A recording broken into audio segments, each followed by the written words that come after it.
La liberté, on est beaucoup à la chercher, euh, mais elle fait très très peur, cette liberté.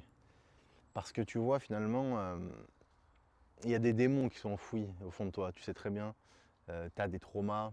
Là, je parle en tant qu'infirmier, ça y est, là. Putain, infirmier psychiatrie, il débarque. Tu as des traumas, des choses dans ton inconscient que t'as pas trop envie de savoir. T'as rarement envie d'aller chercher par là, tu vois. Et du coup, tout le monde cherche la liberté, mais tout le monde a peur de ce truc-là. Tu vois, bien sont nombreux les gens qui ont peur d'ouvrir la porte de l'inconscient pour comprendre ce qui se passe derrière et voilà, ouvrir la porte aux démons, aux méchants pour pouvoir progresser. Tu vois ce que je veux dire? Et c'est pour ça que la servitude volontaire de la Boétie est si confortable. Tu obéis, tu sers, tu travailles, H24, du lundi au vendredi, tu gardes tes petites 5 semaines de vacances, t'as le temps de rien, mec, t'as pas le temps de penser, t'as pas le temps de t'arrêter, t'as le temps de rien. Tu travailles, tu te lèves, tu travailles, tu prends ta douche, ton petit-déj, tu te casses au boulot, tu fais le guignol, tu portes ton masque, comme tout le monde dans la société. Bonjour, bonjour Josiane, bonjour, salut Julien, ça va? Alors que t'en as rien à branler. Ça a été ton week-end chez ton fils? Ah oui, il a eu 30 ans, c'est super Josiane. Qu'elle aille crever, Josiane, qu'ils aillent tous crever, en fait. Je veux pas parler avec vous, je peux plus, voilà, voilà, tu vois, t'en peux plus. Voilà. En fait, jouer ce rôle, jouer dans ce jeu du monde du travail, de l'esclavagisme moderne, en fait, tout est cadré pour faire de toi un gentil petit soumis, un gentil petit esclave du capital. Et tu adores ça, il y en a beaucoup qui adorent ça. Cette servitude, elle est fantastique. Elle te met, si tu veux, dans un état d'hypnose monumental. Elle t'hypnotise en fait toute ton existence, tu vois, de ta naissance à ta mort. Et c'est très confortable. C'est très confortable. Il a bien expliqué déjà à plusieurs reprises, la Boétie avait déjà fait tout un joli petit livre là-dessus, la servitude volontaire. Et bah, c'est fantastique, ce bouquin est fantastique.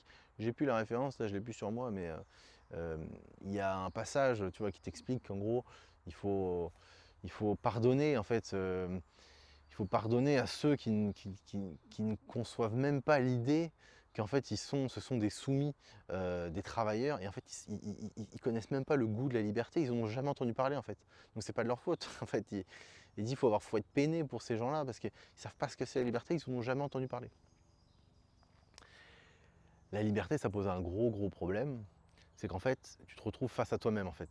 Du coup tu deviens ton propre tyran. Parce que si tu te laisses aller dans tes bas instincts, si tu n'as plus besoin de te lever le matin, tu n'as plus besoin de rien faire, qu'est-ce que tu vas faire? Il y en a beaucoup qui vont sombrer dans l'alcool, il y en a beaucoup qui vont se foutre devant la télé 24 sur 24 ou sur le téléphone. Ils vont rien branler de la journée, ils vont s'effondrer. Ça va être quoi? La dépression, l'alcoolisme, les problèmes d'addiction, la misère.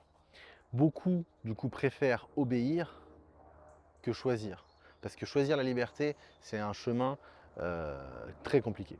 Il y a une responsabilité totale du coup de ta personne. Le matin, il faut trouver le sens pour se lever, voilà. Parce qu'avant, tu te réveillais à 5 heures du mat pour aller bosser. Est-ce que tu vas te réveiller maintenant à 5 heures du mat pour aller faire ton sport? Pas sûr.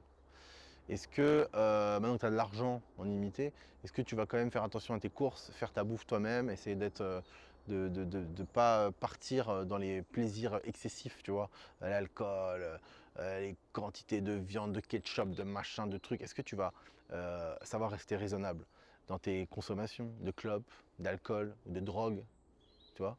Voilà.